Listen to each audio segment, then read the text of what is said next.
ಹೊತ್ತು ಕಳೆಯೋದ್ರಲ್ಲಿ ಅರ್ಥ ಇಲ್ಲ. ನಿಮ್ಮ ಮಾತುಗಳನ್ನ ಕೇಳಿಸ್ಕೊಳ್ಳೋ ಕುತೂಹಲನೂ ನನಗಿಲ್ಲ, ನಂಬೋ ಮನಸ್ಸು ಇಲ್ಲ. ನಿಮ್ಮ ಸಮಾಧಾನಕ್ಕೋಸ್ಕರ ಕಿವಿ ಕೊಡ್ತೀನಿ.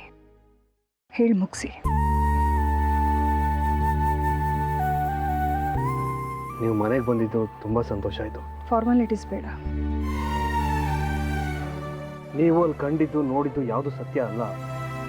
ಕಂಡಿದ್ದನ್ನು ಪ್ರಮಾಣಿಸಿ ನೋಡುವಂಥ ನೀತಿ ಪಾಠ ಹೇಳೋದಕ್ಕೆ ಬಂದ್ರೆ ನನಗೆ ನಿಮ್ಮ ಪ್ರಕಾರ ಎಲ್ಲ ಕೋಇನ್ಸಿಡೆನ್ಸ್. ನೀವು ನನ್ನ ಮಗನ ಹೊಡೆದಿದ್ದು, ರಂಜಿತ್ ಎಂಥವ್ರು ಅಂತ ಗೊತ್ತಾಗಿತ್ತು, ನಾನು ಆ ಮನೆಯಿಂದ ಹೊರಗೆ ಬಂದಿದ್ದು, ಅದೇ ಸಮಯಕ್ಕೆ ಸರಿಯಾಗಿ ಅರ್ಪಿತಾ ನಿಮ್ಮನೆಗೆ ಬಂದಿದ್ದು, ಎಲ್ಲ ಕೋಇನ್ಸಿಡೆನ್ಸ್ ಅಲ್ವಾ? ಈ ವಿಷಯದಲ್ಲಿ ನೀವು ತಪ್ಪು ತಿಳ್ಕೊಂಡಿದ್ದೀರಾ ಅಂತಾನೆ ನಾನು ಹೇಳೋದಕ್ಕೆ ಬಂದಿದ್ದು. ಅರ್ಪಿತಾ, ಸಾರಿ.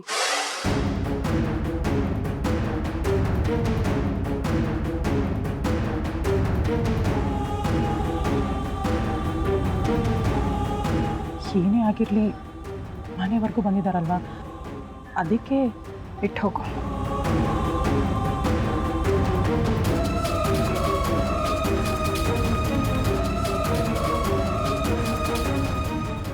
ಕಾಫಿ ಕುಡೀರಿ. ಬೇಡ, ಆಡೋ ಮಾತು ಮುಗಿಲಿ, ನಿಮ್ಮ ಮನಸ್ಸು ತಿಳಿಯಾಗಲಿ, ಆಮೇಲೆ ಕುಡಿತೀನಿ. ಫಸ್ಟ್ ಆಫ್ ಆಲ್ ಈ ವಿವರಣೆ ಎಲ್ಲ ನನಗೆ ಯಾಕೆ ಕೊಡ್ತಾ ಇದ್ದೀರಾ? ನಿಮ್ಗೆ ಹೇಗೆ ಬೇಕೋ ಹಾಗಿರ್ಬೋದು, ನೀವು ಸ್ವತಂತ್ರರು. ಬೇಕಾದರೆ ನೀವು ಅರ್ಪಿತನ. ಪ್ಲೀಸ್ ಆರ್ತಿ ಅವರೇ, ನನ್ನ ಮಾತು ಕೇಳಿ. ಅರ್ಪಿತಾ ನನ್ನ ಮೀಟ್ ಮಾಡಿ ನಿಮ್ಮ ಹತ್ರ ಏನೋ ಮಾತಾಡಬೇಕು ಅಂತ ಹೇಳಿದ್ದು. ನಾನು ಎಂಟರ್ಟೈನ್ ಮಾಡಲಿಲ್ಲ. ಆರ್ಯನ್ ಮೀಟ್ ಮಾಡಿದ್ರು, ಅವನು ಬೈದು ಕಳಿಸ್ದ. ಕಡೆಗೆ ಆಶ್ರಮದಲ್ಲಿದ್ದ ಅಮ್ಮನನ್ನು ಮೀಟ್ ಮಾಡಿದ್ದಾಳೆ. ಅವಳು ಗಾಬರಿಯಾಗಿ ನನ್ನನ್ನು ಫೋನ್ ಮಾಡಿ ಕರೆಸಿದ್ಳು. ಅಲ್ಲಿ ಅರ್ಪಿತಾ ಹೇಳಿದ್ಲು, ಸಾಕ್ಷಿನ ಕೊಂದಿದ್ದು ತಾನಲ್ಲ, ಚಿದಂಬರಂ ಅಂತ. ಆ ಸಿಂಪತಿಗೆ ನೀವು ಅವಳನ್ನ ಮನೇಲಿ ಇರಿಸ್ಕೊಂಡಿದ್ದೀರಾ. ಅಯ್ಯೋ, ನಿಮ್ಗೆ ನಾನು ಹೇಗೆ ಹೇಳಿ? ಅವಳು ಹಾಗೆ ಹೇಳಿದ್ದಕ್ಕೆ ನಾನು ನಂಬಲಿಲ್ಲ.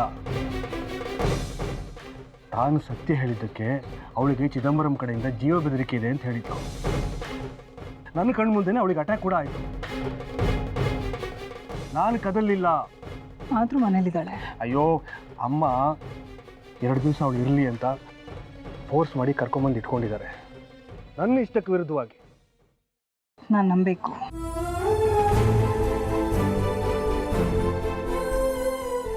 ನಾನು ಹೇಗೆ ಹೇಳಿದ್ರೆ ನಂಬ್ತೀರಾ? ಏನು ಮಾಡಬೇಕು ನೀವು ಹೇಳ್ಬಿಡಿ.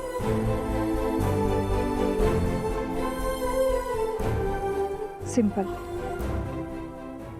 ಅರ್ಪಿತನ ಮನೆಯಿಂದ ಹೊರಗೆ ಕಳಿಸಿ.